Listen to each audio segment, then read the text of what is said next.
Hello student, स्वागत है आप सभी का एक नई वीडियो में। और आज की वीडियो में हम polytechnic third semester mechanical engineering branch के सिलेबस अर्थात सब्जेक्ट के बारे में बात करेंगे कि थर्ड सेमेस्टर में आपको कौन कौन से सब्जेक्ट पढ़ने हैं, कितने सब्जेक्ट टोटल पढ़ने हैं, किस में सबसे ज़्यादा बैक लगती है, सबसे ज़्यादा टफ कौन सा आता है, कितने आपको सब्जेक्ट के बोर्ड के एग्जाम देने होते हैं अर्थात बोर्ड के पेपर देने होते हैं, कितने सब्जेक्ट के आपको केवल प्रैक्टिकल ही देने होते हैं, कितने मार्क्स के होते हैं, सारी चीज़ों के बारे में डिटेल में चर्चा करेंगे। अगर आप मैकेनिकल इंजीनियरिंग प्रोडक्शन ब्रांच और थर्ड सेमेस्टर के स्टूडेंट्स हो तो देखिए मैकेनिकल इंजीनियरिंग में भी कई सारे ट्रेड हैं इसके अंतर्गत भी, जैसे मैकेनिकल इंजीनियरिंग प्रोडक्शन हो गया, मैकेनिकल इंजीनियरिंग ऑटोमोबाइल हो गया, मैकेनिकल इंजीनियरिंग आरएससी हो गया, मैकेनिकल इंजीनियरिंग कैड हो गया, मैकेनिकल इंजीनियरिंग मेंटेनेंस हो गया। तो सभी का जो थर्ड सेमेस्टर का सब्जेक्ट है वो कॉमन है, यानी कि सेम चीज़ें सभी भी ब्रांचों के, यानी कि मैकेनिकल इंजीनियरिंग ब्रांच के जितने भी ट्रेड हैं सभी में आपको कॉमन चीज़ें पढ़नी है, यानी कि कॉमन सब्जेक्ट है। जैसा कि आपको इंटरफेस पे भी दिख रहा होगा, diploma program in mechanical engineering automobile, mechanical engineering computer aided design जिसे आप शॉर्ट फॉर्म में कैड कहते हैं, mechanical engineering production, mechanical engineering refrigeration and air conditioning जिसे शॉर्ट फॉर्म में आरएससी कहा जाता है, मैकेनिकल इंजीनियरिंग मेंटेनेंस। ठीक है, तो ये सारे आपके मैकेनिकल इंजीनियरिंग के अंतर्गत ट्रेड आते हैं। तो सभी में जो थर्ड सेमेस्टर की बात करें तो सभी में कॉमन सब्जेक्ट है, सभी मतलब जो जितने भी सब्जेक्टों की संख्या है, जितने भी ट्रेड में, जितने भी ब्रांच इस मैकेनिकल इंजीनियरिंग ब्रांच के जितने भी ट्रेड में, तो कॉमन सब्जेक्ट है, वही सारी चीज़ें आपको पढ़नी है। तो टोटल कितने सब्जेक्ट है, सबसे पहले सब्जेक्टों की संख्या देख लेते हैं। तो यहाँ पे आपको दिख रहा होगा, अगर सब्जेक्ट की बात करें तो टोटल आपको 6 सब्जेक्ट इस सेमेस्टर में देखने को मिल जाएंगे, यानी कि थर्ड सेमेस्टर की बात करें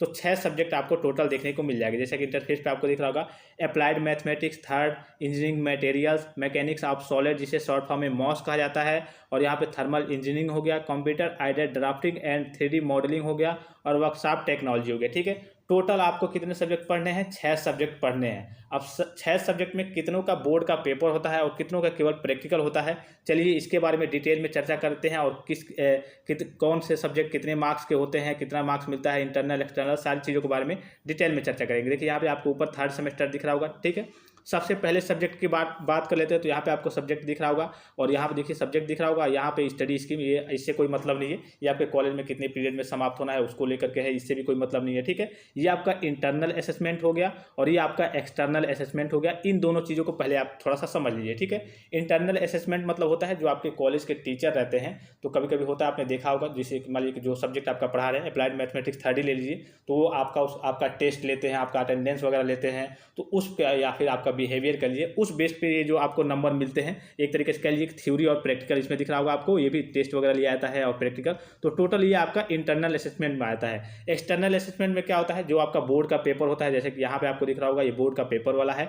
उसके बाद से बोर्ड के पेपर के बावजूद जो आपका प्रैक्टिकल और वाइबा होता है, एक्सटर्नल प्रैक्टिकल वाइबा जो आपके एग्जामिनर वगैरह आते हैं, वो आपको यहाँ पर दिख रहा होगा। ठीक है, तो इसी के बारे में डिटेल में थोड़ी सी चर्चा कर लेते हैं। सबसे पहला सब्जेक्ट है अप्लाइड मैथमेटिक्स थर्ड, आपको दिख रहा होगा। तो इसका इंटरनल असेसमेंट की बात करें तो इंटरनल असेसमेंट से आपको कोई ज़्यादा मतलब नहीं है, लेना देना नहीं है, बस आप मार्क्स वगैरह देख लीजिए कि 20 नंबर इसमें है, 30 नंबर इसमें है, 30 नंबर इसमें है, 30 नंबर इसमें है, 20 नंबर इसमें है, इससे कोई ज़्यादा मतलब नहीं है। मेन हम चीज़ बात करेंगे जो आपके बोर्ड के एग्जाम होते हैं वो कितने नंबर के होते हैं, और जो बोर्ड का प्रैक्टिकल होता है यानी कि एक्सटर्नल असेसमेंट की बात करेंगे। तो अगर अप्लाइड मैथमेटिक्स थर्ड की यहाँ पे हम बात करें तो यहाँ पर देखिए 50 नंबर का आपका क्या होगा, पेपर होगा थ्योरी का, यानी कि जो थ्योरी का आपका एग्जाम होता है बोर्ड का, वो 50 नंबर का होगा। और मैथ में आपको मालूम है कोई प्रैक्टिकल नहीं होता है, तो 50 नंबर ये हो गया। और इंटरनल असेसमेंट में यहाँ पे 20 नंबर आपको दिख रहा होगा, टोटल कितना नंबर हो गया, 70 नंबर हो गया।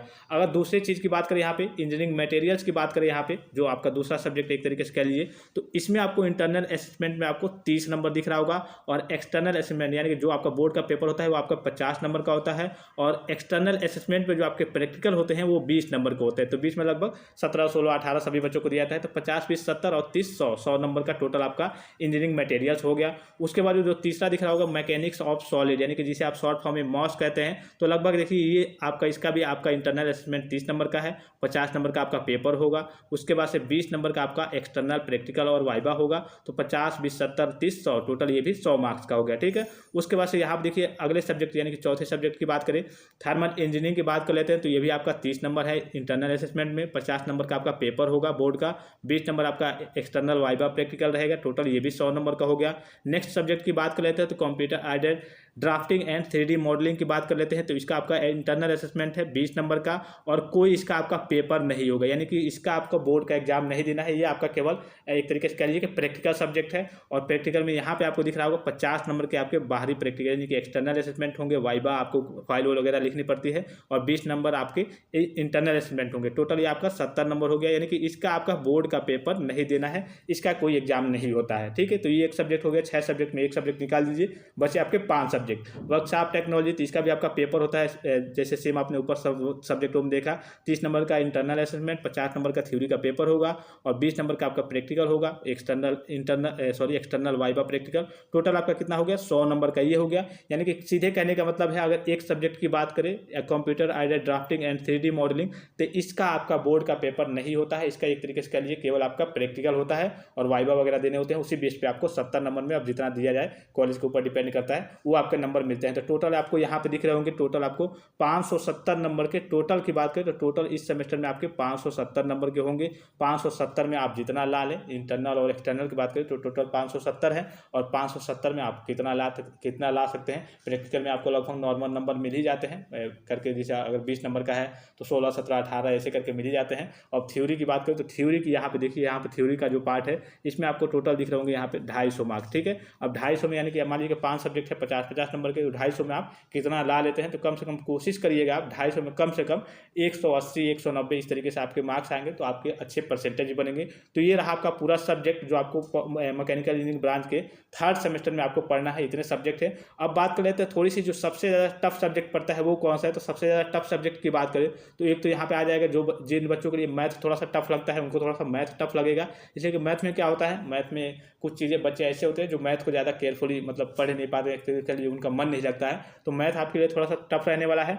और जो दूसरा सबसे टफ रहने वाला है, जो मेरा एक्सपीरियंस है, वो है मैकेनिक्स ऑफ सॉलिड, यानी कि जिसे आप शॉर्ट फॉर्म में मॉस कहते हैं। इसमें केवल आपके डेरिवेशन, न्यूमेरिकल्स वगैरह बहुत सारी चीज़ें, जैसे कि अगर आप पढ़ेंगे तो आगे सेंट्रॉइड आपको देखने को मिलेगा, सेंट्रॉइड के बारे में, और भी सारी चीज़ें आपको बीम वगैरह के बारे में, कॉलम वगैरह के बारे में, ये सारी चीज़ें। तो एक तरीके से कह लीजिए कि ये फार्मूला बेस्ड है ये सब्जेक्ट आपका, फार्मूला, डेरिवेशन, ये बहुत सारी चीज़ें हैं जो आपको गहराई से पढ़नी है। और सारे सब्जेक्ट में एक तरीके से कह सकते हैं जो केवल थ्योरी के पार्ट से, नॉर्मल थ्योरी के, जैसे थर्मल में आपके उष्मा बॉयलर वगैरह के बारे में पढ़ना है, तो ये आपके थ्योरी के थोड़े से पार्ट्स हो जाते हैं, फिगर वगैरह, डायग्राम वगैरह। लेकिन जो आपके ये दोनों सब्जेक्ट हैं, अप्लाइड मैथमेटिक्स 3rd और मैकेनिक्स ऑफ सॉलिड, इसको थोड़ा सा ध्यान से और पहले से ही पढ़ते रहेंगे कि आगे चल के आपके बैक ना लगे। एक तरीके से कह सकते हैं यही दोनों सब्जेक्ट हैं जो ज़्यादा टफ पड़ेंगे। और जिन बच्चों को मैथ आता है तो उनको कोई दिक्कत नहीं होगी इसमें, ये आपका निकल जाएगा। लेकिन इसमें थोड़ी सी आपको गहराई से पढ़ना पड़ेगा, बहुत सारे फार्मूले हैं, बहुत सारे डेरिवेशन हैं, लेकिन आप इत्मीनान से पढ़िएगा। आप अपने स्टडी अभी से स्टार्ट कर दीजिए। अगर आप इसलिए कि अभी आपके एग्जाम वगैरह हो रहे हैं, अभी फिलहाल की स्थिति की बात करें लगभग कंप्लीट हो गए हैं, तो आप नेक्स्ट सेमेस्टर की स्टडी भी स्टार्ट कर दीजिए।